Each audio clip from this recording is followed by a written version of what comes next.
What's the history? Who does Laboure serve? Sure. Thank you, Thaddeus. So the mission of Laboure is basically we exist to provide financial assistance and spiritual support to individuals who must resolve education loans in order to pursue a vocation to the priesthood and or religious life in the Catholic Church.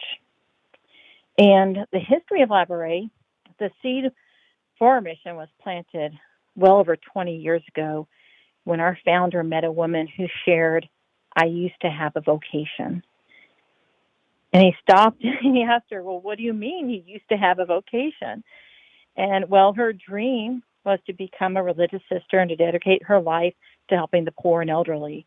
And the one thing that was standing in her way was finances. She Mm. explained that the religious institution she was interested in joining couldn't accept individuals with outstanding education loans. And by the time she could pay the student loan back, she would have aged out.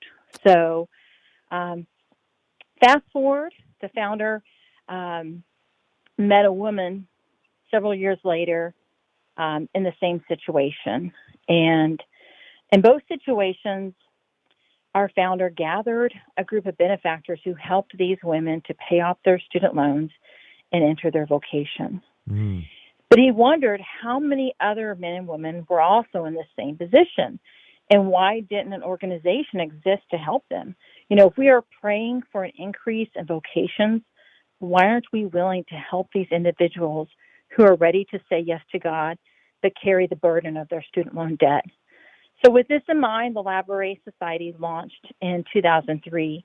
And since 2011, we began implementing, which has, become our current model for fundraising, in which we, I'll be sharing with you today. So going back to the beginning, when our founder met the first woman that he assisted, and then several later when he met the second woman, there was something unique that tied these two situations together besides the issue of their student loan debt.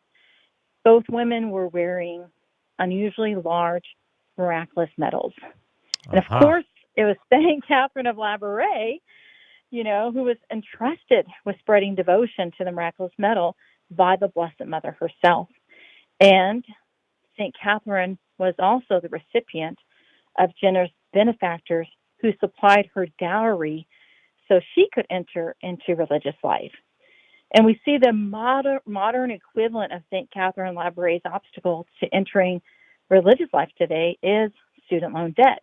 And the amount she needed to provide is the same amount that the typical debt an aspirant has when they come to us. Someone who's wanting to enter into religious life.